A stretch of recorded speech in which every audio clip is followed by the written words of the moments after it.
السلام علیکم ورحمۃ اللہ وبرکاتہ۔ سعید بن جبیر کو جب حجاج بن یوسف نے شہید کرنا تھا تو پوچھا کہ تمہاری آخری تمنا کیا ہے؟ فرمانے لگے کہ 2 رکعت نفل پڑھنا چاہتا ہوں۔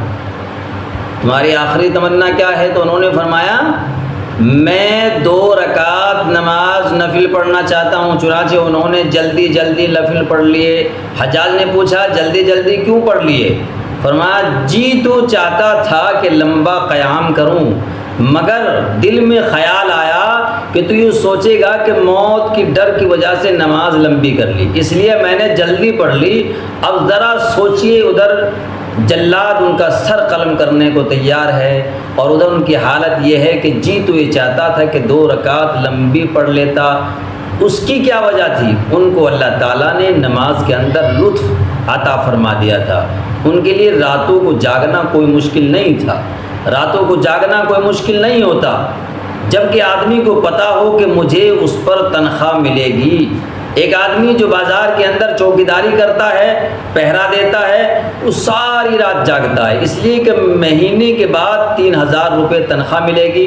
اب اس بندے کو ہر رات جاگنے پر 100 روپے ملنے کی توقع ہوتی ہے اور وہ آنکھ بھی نہیں جھپکتا، بیٹھتا بھی نہیں، چلتا رہتا ہے، پہرا دیتا رہتا ہے، جاگتا بھی رہتا ہے اور جگاتا بھی رہتا ہے۔ میرے دوستو، ہم تہجد کی نماز میں کھڑے نہیں ہو سکتے، جی نیند آ رہی ہوتی ہے، ہم تو سو رہے ہوتے ہیں۔ معلوم ہوا کہ ہمارے نزدیک تہجد کی قیمت 100 روپے کے برابر بھی نہیں، اور کہتے ہیں او جی آنکھ نہیں کھلی، اصل میں اندر چور ہوتا ہے اور اوپر سے بہانے تراش رہے ہوتے ہیں۔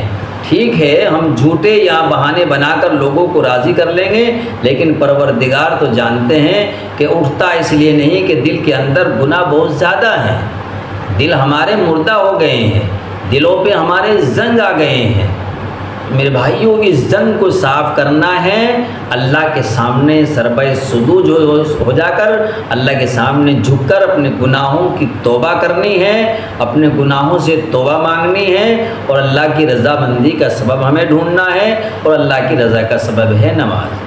تو ہمیں 5 وقت کی نماز جب پڑھیں گے، نماز مومن کی معراج ہے، نماز شیطان کا منہ کالا کرتی ہے، نماز مومن کا ہتھیار ہے۔ تو ہمیں ہر حال میں، سفر میں، حضر میں، کہیں بھی، کوئی بھی ہماری نماز نہ چھوڑے۔ اللہ عمل کی سمجھ کو